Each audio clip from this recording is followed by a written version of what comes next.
லக்ஷ்மி ஸ்ரீ சேனலில் இன்னைக்கு ஒரு ஹெல்த்தியான ரெசிபி எப்படி செய்யறதுன்ட்டு பார்க்கலாங்க. உடலை ஆரோக்கியமாக வைப்பதுக்கு டெய்லி ஒன்று எடுத்துக்கினாவே போதுங்க. மருந்து மாத்திரைக்கு பாய் பாய் சொல்லிடுங்க. ரத்தம் அதிகரிக்க, உடல் சோர்வை நீங்க, உடலை சுறுசுறுப்பாக வைக்க டெய்லி ஒன்று எடுத்துக்கினாவே போதும். இது செய்கிற விதமே சிம்பிளாக இருக்கும், ஈஸியாக இருக்கும். வாங்க எப்படி செய்யறதுன்ட்டு பார்க்கலாம். கேஸ் ஆன் பண்ணிவிட்டு கடாய் வச்சுக்கலாங்க. கடாய் நல்லா காஞ்சோடனே 1 கப்பு நான் ராகி எடுத்துருக்கிறேன். ஸ்லோ ஃப்ளேமில் வச்சுட்டு நம்ம பொறுமையாக இந்த ராகியை நம்ம வறுத்து எடுத்துக்கலாம். இதில் கால்சியம், இரும்பு சத்து, நார் சத்து நிறைய இருக்கிறதுனால இது ஒரு சூப்பர் ஃபுட் ஆகும். இதில் இரத்த சோகையை தடுக்க உதவுகிறது. அதே போல் சர்க்கரை அளவை கட்டுப்படுத்த உதவுகிறது. பாலை விட அதிகமாக கால்சியம் இருக்கிறது. பச்சை வாசனை போகிற அளவுக்கு நம்ம வறுத்து எடுத்துக்கணுங்க. இந்த மாதிரி நம்ம வறுத்து எடுத்தோம்னா டேஸ்ட் ரொம்ப நல்லா இருக்கும். கலர் மாறி வந்துச்சு பாருங்க. இந்த மாதிரி தாங்க நம்ம ஸ்லோவாக வச்சுட்டு வறுக்கணும். இப்போது நம்ம ஒரு தட்டில் எடுத்து வச்சிடலாங்க. அதே கப்பால் 1 கப்பு நான் முழு உளுத்தம்பருப்பு எடுத்துருக்கேங்க. கருப்பு உளுத்தம்பருப்பு நான் தோலோடு எடுத்துருக்கேங்க. நீங்கள் வேணால் வெள்ளை உளுத்தம்பருப்பு கூட போட்டுக்கலாங்க. கருப்பு உளுத்தம்பருப்பு நம்ம தோலோடு எடுத்துக்கிறதுனால அதில் ஹெல்த் பெனிஃபிட் நிறையங்க. இதில் இரும்பு சத்து, நார் சத்து, கால்சியம் நிறைய இருக்கிறதுனால இடுப்பு எலும்புகளுக்கும் பற்களுக்கும் ரொம்ப நல்லது. இதை நம்ம டெய்லி உணவில் நம்ம சேர்த்துக்கும் போது கால் வலி, இடுப்பு வலி, முதுவலிலாம் நம்மளுக்கு கம்மியாகுது. இதுவும் பாருங்கள் நல்லா வறுபட்டுச்சு. நம்மளுக்கு நல்லா வாசனை வருங்க. அப்போ நம்ம இது எடுத்துடலாம். பாருங்கள் இப்போ நல்லா வறுபட்டுச்சு. இதையும் எடுத்து நம்ம ஒரு தட்டில் போட்டு ஆற வச்சுக்கலாம்.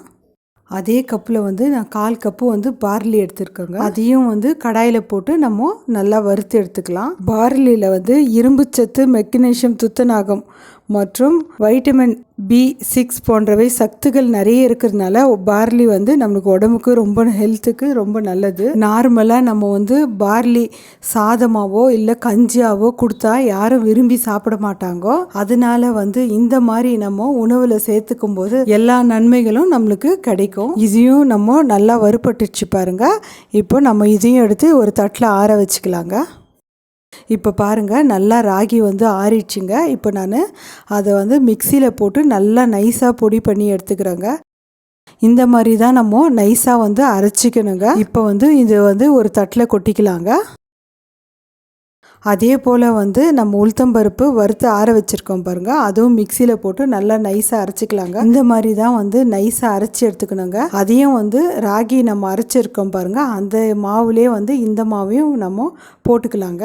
அதே மிக்சி ஜாரில் நம்ம பார்லியும் போட்டு நைஸாக அரைச்சி எடுத்துக்கலாங்க. இந்த மாதிரி தான் நைஸாக நம்ம அரைச்சின்னு வரணுங்க. அதே தட்டில் நம்ம இந்த பார்லியும் கொட்டிக்கலாம். ஏன்னா எல்லாமே மொத்தமாக போட்டு அரைச்சோம்னா ஒன்று சீக்கிரம் அரைப்பட்டுருங்க, மற்றது சீக்கிரம் அரைப்படாது. அதனால் தனித்தனியாக நான் அரைச்சி எடுத்துக்கிறேங்க. இது ஒரு பக்கம் இருக்கட்டுங்க.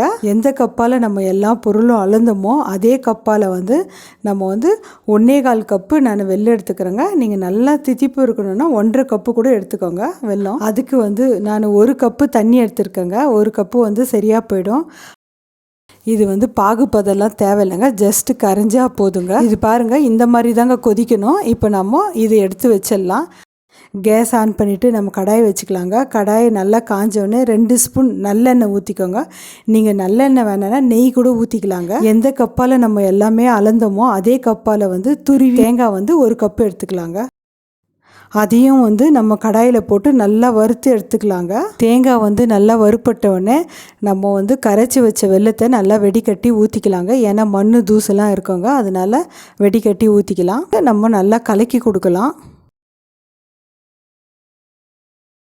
இப்போ கொதி வந்தோடனே நம்ம அரைச்சி வச்ச மாவெல்லாம் நம்ம எல்லா மாவையும் போட்டுக்கலாங்க.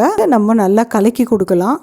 மாவை கொட்டும்போது நம்ம கேஸ் ஸ்லோவில் வச்சுட்டு நல்லா போட்டு கை விடாத நல்லா கலக்கி கொடுக்கணுங்க. நம்ம நல்லா கலக்கி கொடுத்துட்டு நான் 1 ஸ்பூன் நெய் ஊற்றிக்கிறேங்க. நீங்கள் நெய்யினா ஊற்றிக்கோங்க, இல்லைன்னா நல்லெண்ணெய்னா ஊற்றிக்கோங்க. நெய் ஊற்றிட்டு நம்ம நல்லா கலக்கி கொடுத்துட்டு கேஸ் ஆஃப் பண்ணிடலாங்க. இப்போ நல்லா ஆறட்டுங்க. ஆறினவுடனே நம்ம உருண்டை பிடிச்சிக்கலாம். இப்போ பாருங்கள் நல்லா ஆறிடுச்சுங்க. இப்போ நம்ம நெய்யினா தொட்டுக்கலாம், இல்லைன்னா எண்ணெய்னா தொட்டு நல்லா உருண்டை பிடிச்சிக்கலாங்க. இந்த மாதிரி தனித்தனியாக நம்ம வறுத்து நம்ம தேங்காவையும் நல்லா நம்ம வறுபட்டுருச்சுங்க. அந்த மாதிரி நம்ம செஞ்சோம்னா 10 நாள்னா கூட இந்த உருண்டை நல்லா இருக்குங்க. இது எல்லாத்தையும் நம்ம உருண்டை பிடிச்சி எடுத்து வச்சுக்கலாங்க. பாருங்கள் ஹெல்த்தியான உருண்டை ரெடி ஆயிடுச்சுங்க. நான் வந்து இந்த அளவுகளோடு செய்யும்போது எனக்கு 15 உருண்டை வந்துச்சுங்க. பாருங்கள் உருண்டை வந்து நம்மளுக்கு ரொம்ப சாஃப்டாக வந்துருக்குது. 10 நாளுன்னாவும் கெட்டு போகாதுங்க. இந்த மாதிரியே நம்மளுக்கு வந்து சாஃப்டாகவே இருக்குங்க. 10 நாள் ஆனாவும் சின்னவங்கலேருந்து பெரியவங்க வரைக்கும் நம்ம டெய்லி வந்து இந்த உருண்டை எடுத்துக்கினாவே போதுங்க. நம்மளுக்கு எல்லா ஹெல்த் பெனிஃபிட்டும் நம்மளுக்கு கிடைக்குங்க. நீங்களும் ஒரு டைம் இந்த மாதிரி செஞ்சு பார்த்துட்டு உங்கள் ஃபீட்பேக் எனக்கு சொல்லுங்கள். லைக் பண்ணுங்கள், ஷேர் பண்ணுங்கள், சப்ஸ்கிரைப் பண்ணுங்கள்.